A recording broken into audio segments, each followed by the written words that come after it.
सरयू नदी के तट पर माँ मैंने दीनी जान गवाई है।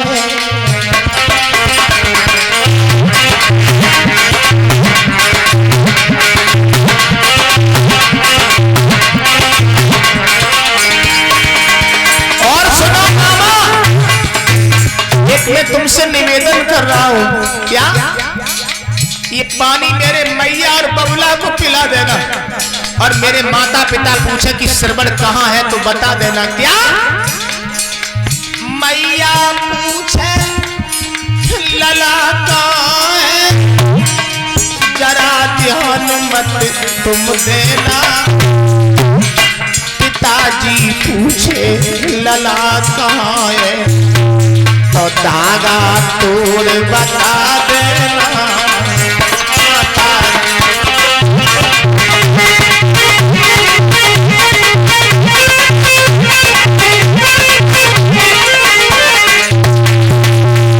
परीक्षित जी श्रवण बहुत रोए, रो करके कहने लगे विदना मेरी बन के बिगाड़ी दीनानाथ, मेरी बन के बिगाड़ी दीनानाथ।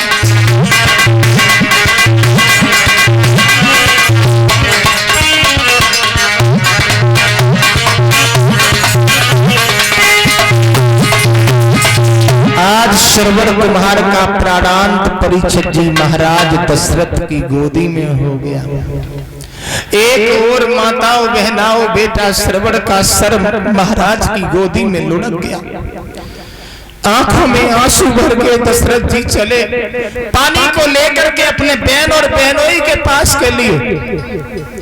सज्जनों, चंद्रकला ने आवाज लगाई है, भगवान मेरा पुत्र अभी भी नहीं आया, मेरे दिल में घबराहट हो रही है, लगता है मेरे पुत्र के ऊपर कोई संकट है, कोई मुसीबत है।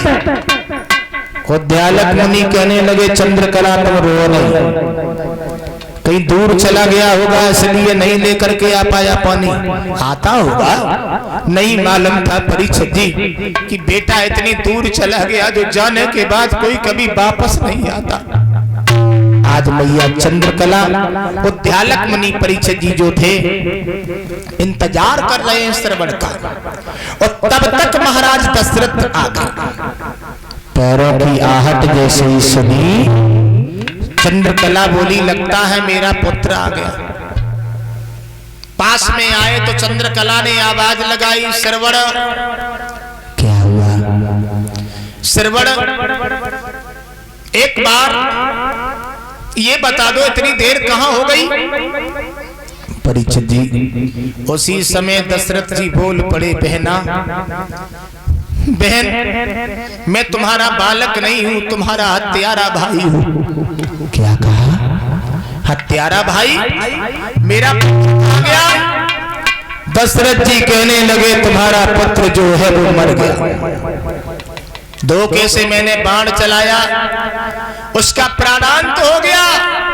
और जो परीक्षित जी इतने शब्द सुने प्राणांत हो गया, मैया को ये लगा हो किसी ने गड़ासी मार दी हो। परीक्षित महाराज एकदम से रोने लगे। मां चंद्रकला और पिता उद्यालक मुनि उसी वन में अपने सर को पटकने लगे, विलाप करते हैं और कहते हैं दशरथ तुमने ये अच्छा नहीं किया, तुमने ये अच्छा नहीं किया जो तुमने मेरे लाल को खा लिया, मेरा जीवन बिगड़ गया।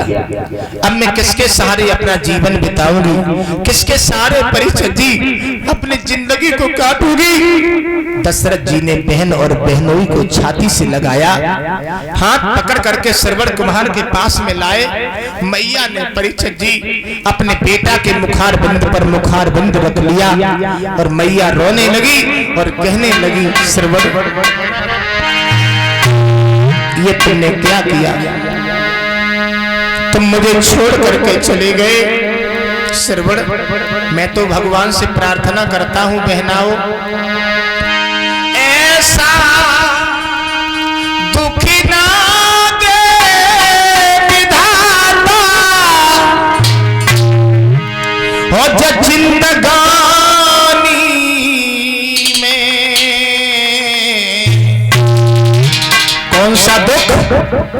कि बारे पे मरे ना बाप महतारी, पुत्र ना मरे जवानी में।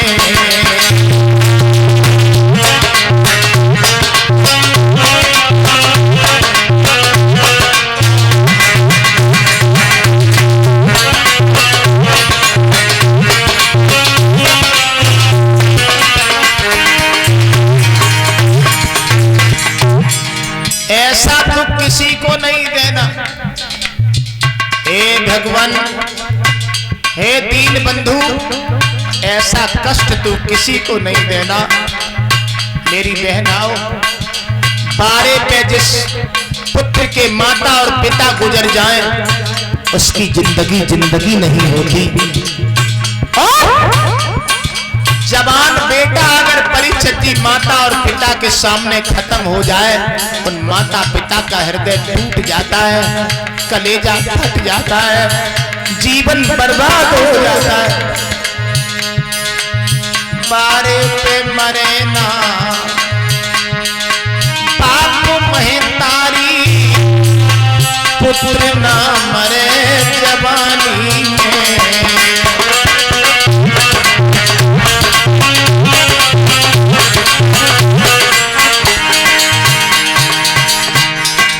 चंद्रकला रोती हैं और कहती हैं, पुत्र श्रवण, हमसे कौन सी ऐसी भूल बन गई जो तुम हमें छोड़ के चले गए।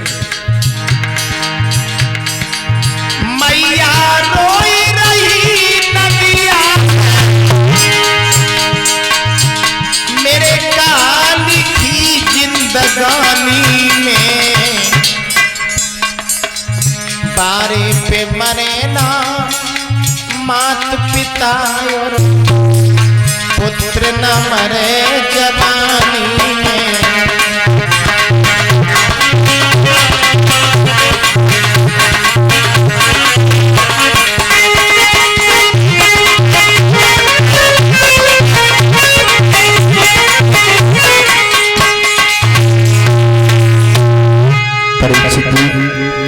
श्रवण कुम्हार की विरह वेदना में माताओं बहनाओं, आज मैया ने अपना सर जमीन में पटक दिया।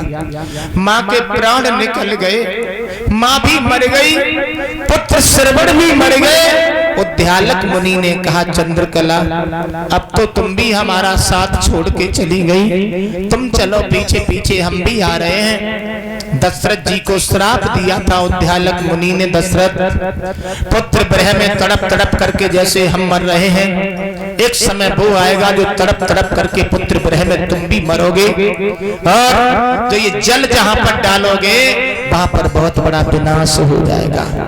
वही जल परीक्षित जी दशरथ जी ने कुरुक्षेत्र के मैदान में डाला था, जिससे महाभारत जैसा युद्ध हुआ। 18 दिन में 18 छोड़ी सेना मारी गई और दशरथ जी पुत्र विरह में तड़प तड़प के मरे थे जब भगवान श्री राम वन को गए थे। इतने श्राप से परीक्षित जी, आज दशरथ जी ने वो जल कुरुक्षेत्र के मैदान में डाला, जिससे महाभारत जैसा युद्ध कुरुक्षेत्र के मैदान में हुआ। आइए परीक्षित जी, महाभारत जैसा युद्ध जो है वो चल रहा है, सेना मारी जा रही है। इधर दुर्योधन की जंघा को भीम ने तोड़ दिया। दुर्योधन अंतिम श्वासें ले रहे हैं, सोच रहे हैं आज मैं मर रहा हूं, लेकिन मेरी इच्छा अधूरी, मेरी इच्छा अगर पूर्ण हो जाती, मैं मर जाता तो कोई दिक्कत नहीं थी। द्रोणाचार्य के पुत्र अश्वत्थामा ने आकर के परीक्षित जी दुर्योधन से पूछा, दुर्योधन तुम हमें ये बताओ तुम्हारी इच्छा क्या है। तो दुर्योधन बोला, हमारी एक इच्छा अधूरी रह गई। कौन सी? बोले, अगर पांचों पांडवों के शीश काट करके आंखों के सामने रख दिए जाए तो मेरी इच्छा पूर्ण हो जाएगी। अश्वत्थामा कहने लगा, ये भी कोई बड़ी बात है? अरे पांचों पांडवों के शीश अभी मैं गया काट करके ले आऊंगा। परीक्षित जी, अश्वत्थामा ऐसे चल दिया जैसे तितलियों के पंख तोड़ने को जा रहा हो। द्रौपदी मैया के पास में जाकर के वो अश्वत्थामा पहुंच गया और परीक्षित जी पांचों पांडव तो नहीं बल्कि द्रौपदी मैया के साथ में 5 बालक लेटे हुए थे। तलवार लेकर के उसने 5 बालकों के शीशों को काट डाला। 5 बालकों के शीशों को काट डाला। माताओं बहनाओं, जिस मैया के सामने एक जरा सा पुत्र खत्म हो जाए उस माँ के हृदय पर हाथ रख के देखो, और जिस मैया की आंखों के सामने 5-5 लोथे वो शीश उठा करके उसने दुर्योधन के सामने रख दिए। परीक्षित जी, दुर्योधन की मौत जो हुई थी वो सुख और दुख में हुई थी। एक सुख भी था कि 5 पांडवों के शीश कट के आ रहे हैं, और दूसरा दुख भी था जब शीश देखे तो पांडवों के नहीं बच्चों के शीश निकले। अश्वत्थामा, तुमने ये अच्छा नहीं किया, तुमने तो हमारे भतीजे ही मार डाले, तुमने तो हमारा वंश खराब कर दिया, कुल का दीपक बुझा दिया। इस समय दुर्योधन को दुख हुआ था जब 5 बालकों का सर काटा गया। एकदम से परीक्षित जी अश्वत्थामा कहने लगा, और दुर्योधन, आज तुझे वंश दिखाई दे रहा है, आज तुझे कुल दिखाई दे रहा है। सुना,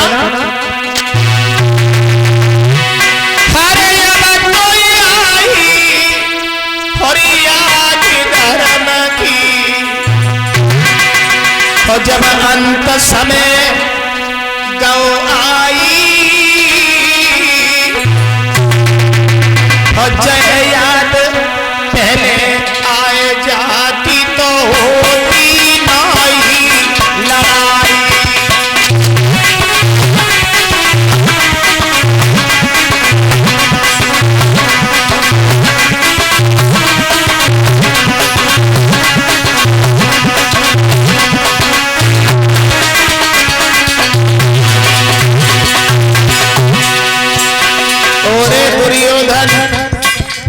आज तुझे वंश दिखाई दे रहा है, आज तुम्हें कुल दिखाई दे रहा है। यही याद अगर पहले आ जाती तो इतना बड़ा महाभारत जैसा युद्ध नहीं होता। दुर्योधन सुना,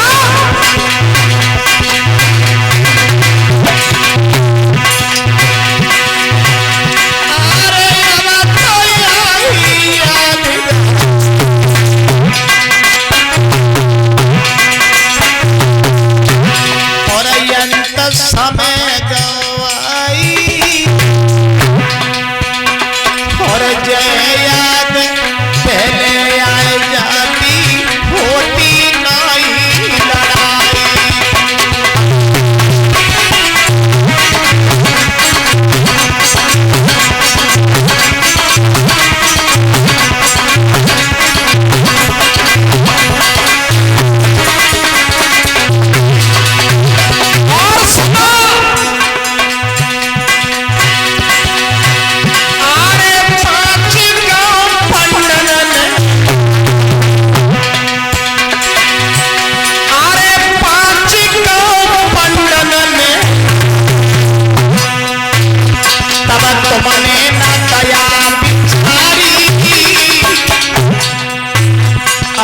धर्म के पीछे दुर्योधन हुई तेरी ख्वाह।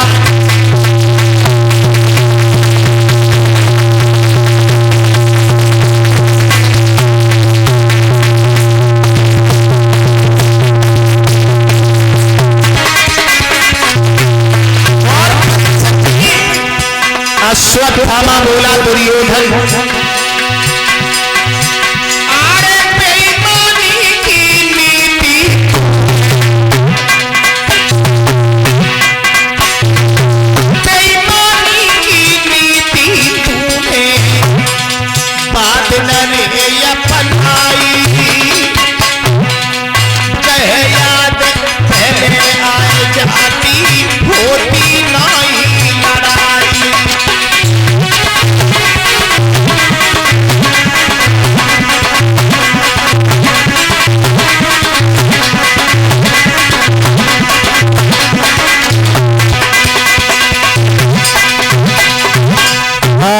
लगाई थी परीक्षित जी अश्वत्थामा ने।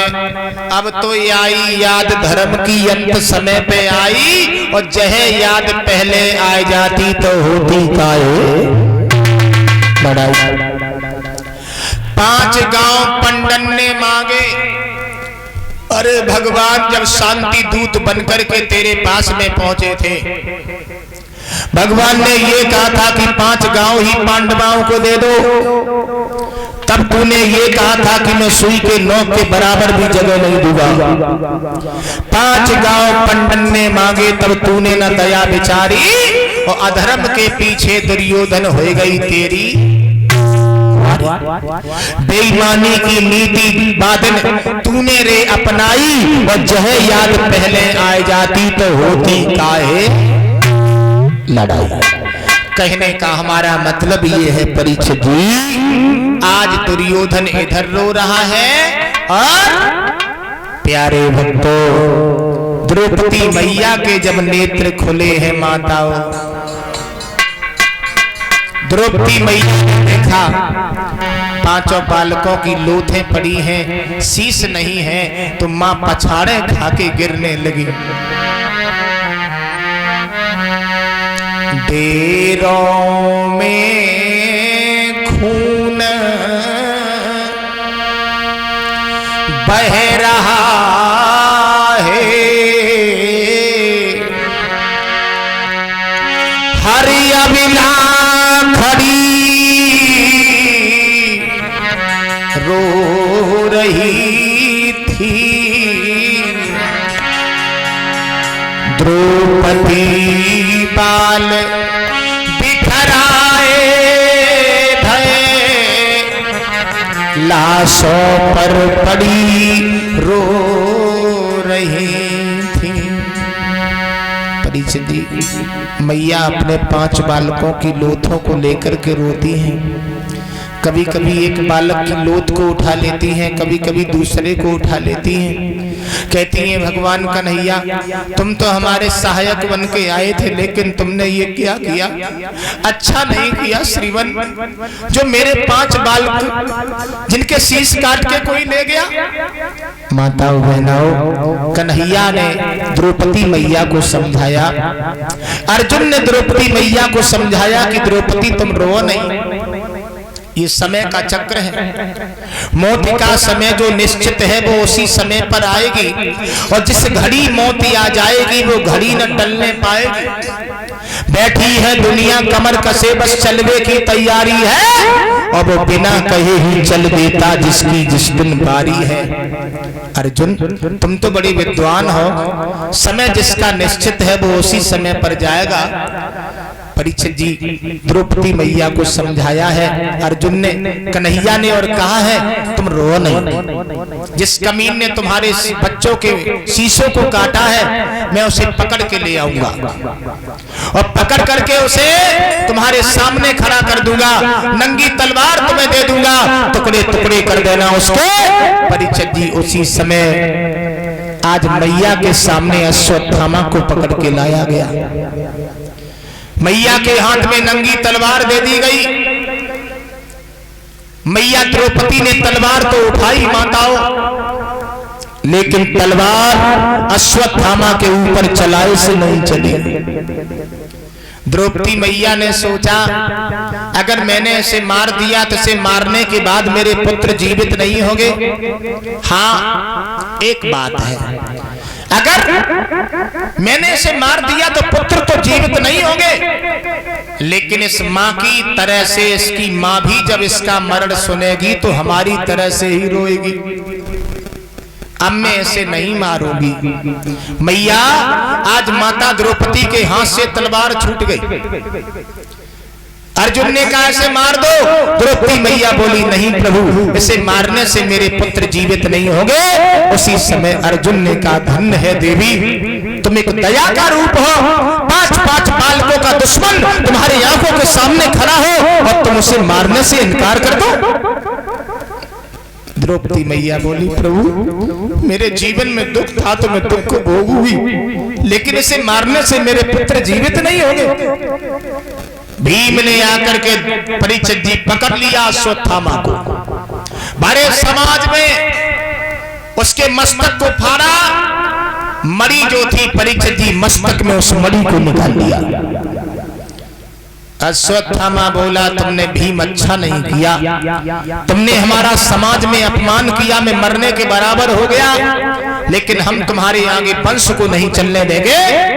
अग्नि बाण जो था ब्रह्मा जी का दिया हुआ, वो अग्नि बाण छोड़ दिया अश्वत्थामा ने।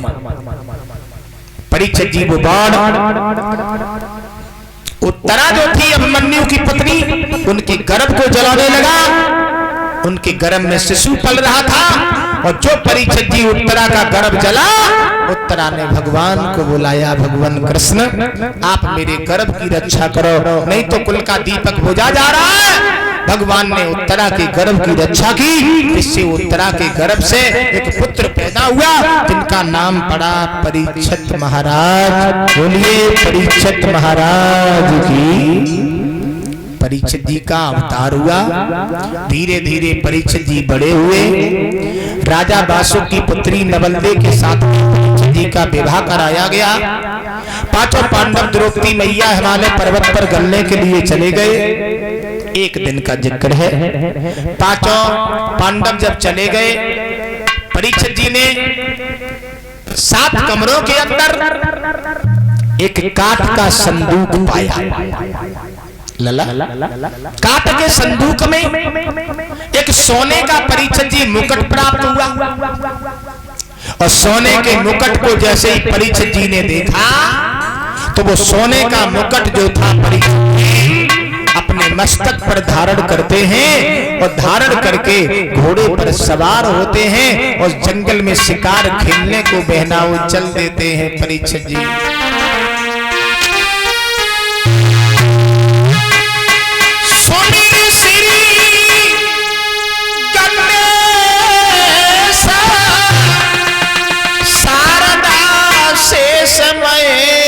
से मनाया परीक्षित जी ने मात पिता को सुमिरन करके तेगा।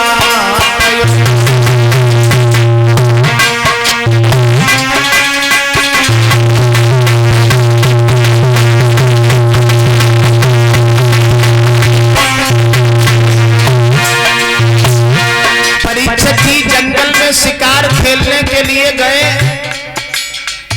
वाह भाई वाह, गए तो थे शिकार खेलने को परीक्षित जी।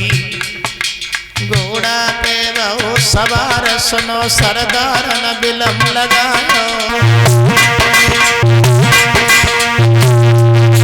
और टिकट बनी में जब राजा घुसिया